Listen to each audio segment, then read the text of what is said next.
On 15 August, like any other day, I left home earlier in the morning. At first, everything seems normal, but when I reached the office, my mom called me and said, "Come back home, today Kabul is falling." The president had left the country. My whole body froze and I can't believe it. I talked to my colleagues about the situation, and considering the situation, we decided that home was the safest place for us. We decided to leave the office at 9 a.m. My male colleagues laughed and saying it's impossible for the Taliban to take Kabul so easily. I was working in a Kabul municipality. It was a government office, and I work as an engineer in a greenery department. We work for make the city green. Just had a project like to make more park or planting the tree and the water system. We just try to use new system for watering the trees. Our department, we have just 5 female and the other was all man. When we talk with each other, we just decided we think home is safer than any place because our office was close to the Kabul gate. That gate wasn't safe all the time, and we just decided going home is safer than sit at the office. Yeah. And they just laughing. They said it's not true. They cannot capture the capital easily. The Taliban is in control of Afghanistan. The country's president has fled, and Western countries are scrambling to get people out. On 15 August, people had besieged the banks, emptying their accounts. The price of dollar had skyrocketed, and presently everyone was in panic, but there was still hope. Everyone believes the government, and America has a lot of stuff to protect the city. Taliban does nothing, but they just get the city without war or without nothing. The government just give the city so easily to them. The president just leave the city. Everyone tell different story how the president leave the country, and nobody knows the truth. When we reached the city center, chaos erupted. Everyone was running. All the roads were closed, and a terrifying shadow of fear engulfed the whole city. I couldn't believe it. All my efforts were focused on getting home as soon as possible, but it was hard to find a transportation. Some people had rushed towards Kabul airport. The city was shrouded in the ominous shadow of fear. My friend and I, holding hands tightly, navigated through the crowd to avoid losing each other. The only wish I had at that moment was to see my family again. Finally, we managed to find a minibus, and the driver only allowed women on board. When I reached home, I was just crying and thinking that my life had come to an end. Taliban were going door to door, taking people who had worked with the previous government and foreign organization. We were trying to find a place to hide our documents and passports. I remember my father had dug a large hole in our backyard, and we buried all the documents there. My sister burned her guitar and paintings with her wishes. I just left the home. I was scared. I didn't stand at home at that moment. I left the home, and all the road was full of the big cars, full of the Taliban. Every 4 people going to one house and researching. You can recognize them. They all have big gun, and they just dress up very badly. They have a big beard. Yeah, and with long hair. and very dirty face, dirty clothes, and you just scare them because they just look at you. It was a summer of nightmares. The Taliban back in charge, those living there desperate to get out.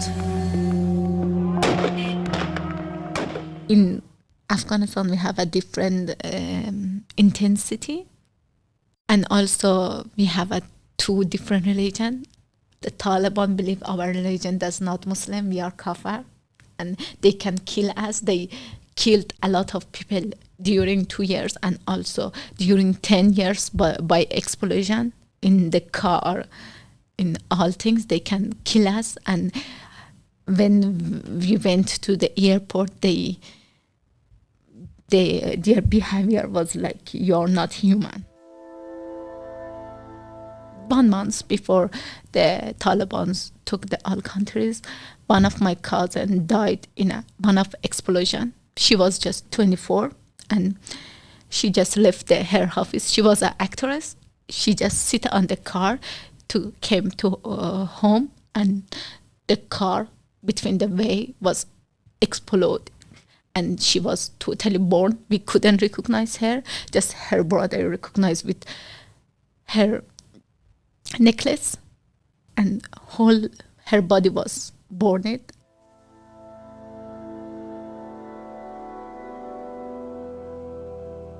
Three months before 15th of August, the Taliban had begun taking control of small cities.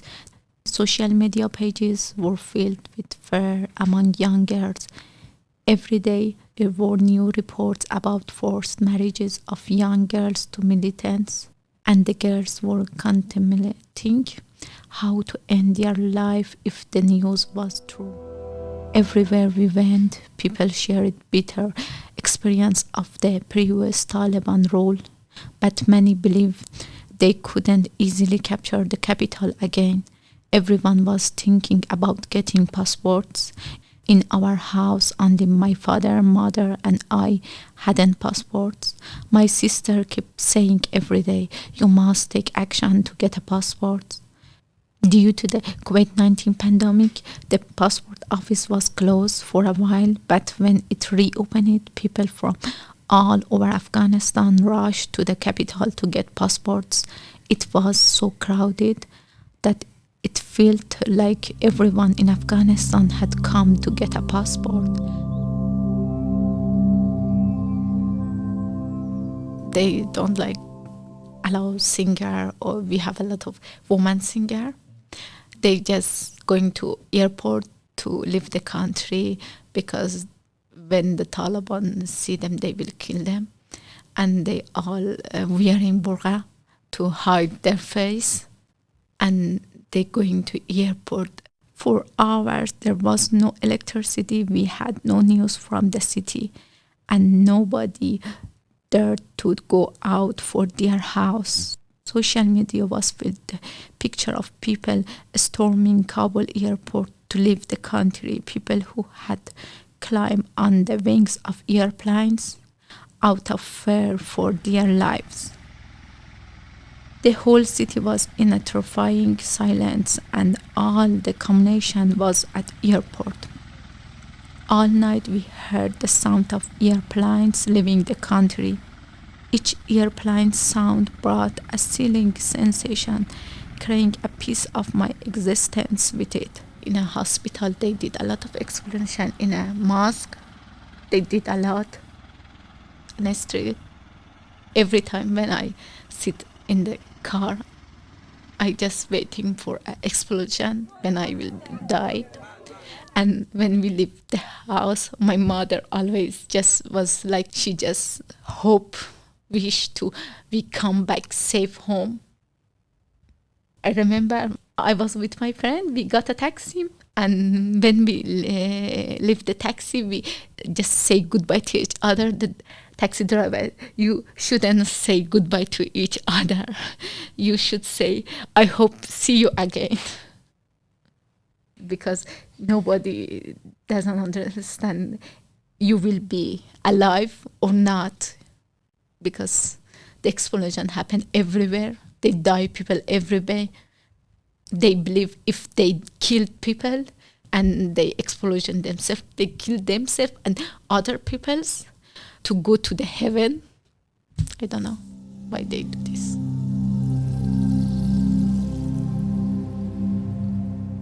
They don't allow women for work, for education. After that, because Taliban doesn't allow girls to going to school, other families too, because they want to save their girls, they get girls to get married in earlier age. I could see all of girls in 15, in 14, in 13, they got married in earlier age, and they don't have any choice. Some of them, they kill themselves because they don't have any dream, they lost all things. Thousands of women have been stopped from going back to their government jobs. They're essentially being paid to sit at home. And then there's the issue of girls' education. Girls can go to primary school and university, but not secondary school. They try to give the rights from the government.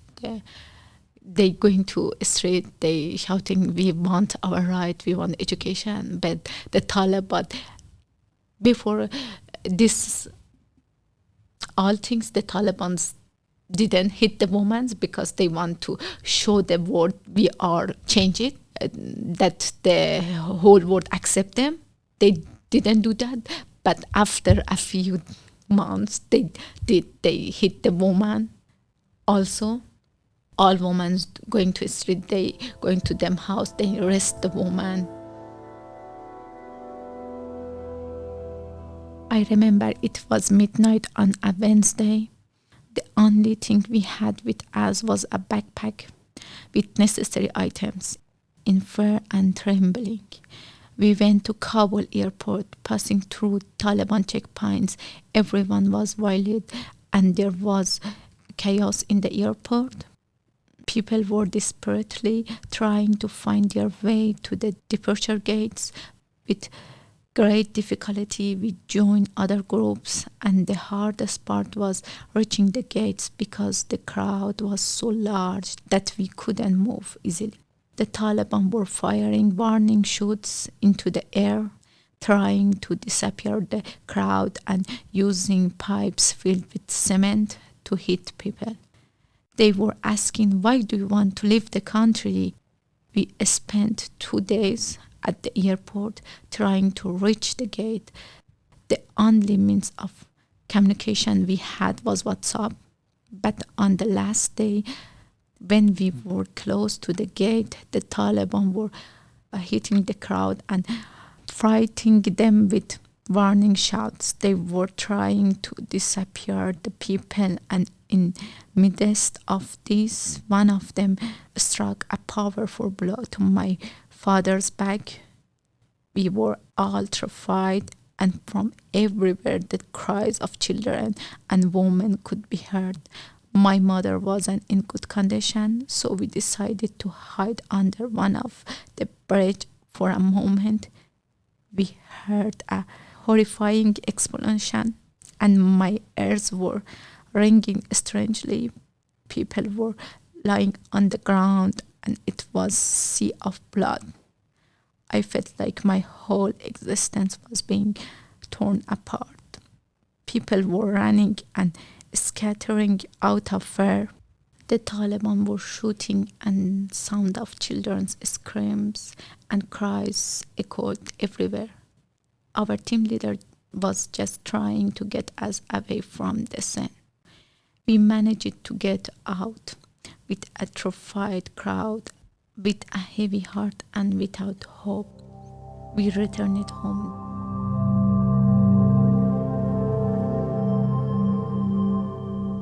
Yeah, before of Taliban, I never liked to leave my country. I like my country because I was in Iran for many years, but I don't have any right. I just was as an immigrant, and when I come back to my country, I have a right. I can educate. I can do everything I want. I can make my life better. I never wish to leave my country, go to abroad. But when Taliban took the country, I couldn't stay in my country anymore. In Kabul, all public school girls have a uniform, the black uniform with white scarf. When they going to school, you can see in every street, they group of girls with uniform, they are going to school. But after that things happen, I never seen a girl going to school. They make the city beautiful, but when you see girls going to school, but now you just see the Taliban with dirty clothes, with dirty face, with big guns everywhere. And you didn't see the girls with uniform going to school, and it was true. We tried to leave the country from the airport because we heard the airport allows people have a document to leave the country. We tried to book a flight from the Kabul to Dubai and Dubai to Ireland. We booked it for first time. We went to the airport. We just say goodbye to our all other relatives, and we leave the house. And we going to airport. We just going to the airport, and when we arrived there, we just did pass all checkpoint. And when we want to the last checkpoint, the Taliban doesn't allow us, and they showed us your visa is not acceptable. We just talk with every person they were there. My father just tried to say you can check it's acceptable, but they don't believe us, and they don't allow us. And we were at the airport 8 hours. Our flight was left. We just come back home, and I couldn't. And after that, when we called my sister and told all the story, it's happened, the Taliban allows us, we try to find another way. For 1 day, I just crying. It was terrible. But after 1 day, I decided going to other office to find the way to leave the country, and I get my visa, and I'm going again to airport to talk them what should I do to allow us. And they told me you need to get something because when all governments fail it, they don't have anything to find the visa is true or not. And we just, for 1 week, me and my father just going to this office, from this office to this office, from this office, to get her sign and a stamp. After 1 month, finally, we got a paper from the Dubai. They just communicate with the island embassy in Dubai, and we got a paper. Our visa is true, and we book another flight. Again, we went to the airport after 1 month, and again, they don't allow us. And I just shocked because they just told us, you need the stamp on your visa that we will allow you. But they don't allow us for 4 hours. We just try it. And after 4 hours, they finally allowed, and we just get the leave, past the gate, and going to the plane. When we arrived in Dubai airport, it was a feeling. I just feeling my whole body is get lighter. In Dublin, when I talk with the people, they get a stamp on our passport. He was so lovely. He helped us a lot, and because our suitcase was the last suitcase, it's arrived. He helped us a lot. He was so lovely person, and I really like him because when I compared it with my country, I was shocked. And after that, when we arrived at Cork, when I went to the all office to do to process my document, all things, they just help us a lot. My English was so bad. I couldn't talk. I just show the page or just saying some simple word, and they just help me. They help a lot. They were so lovely. They use simple words, and I couldn't believe in this century there is some people such a lovely. These people, they are so lovely, and they help us a lot.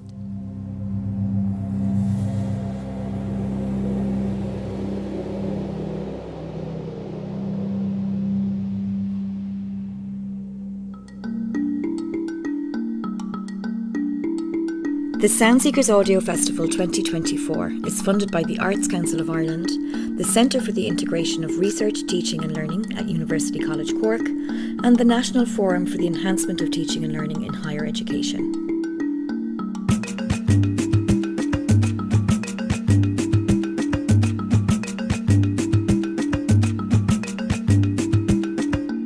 All music used in the production of these programmes are from open-sourced artists. Go to www.thesoundseekers.com for individual artist credit.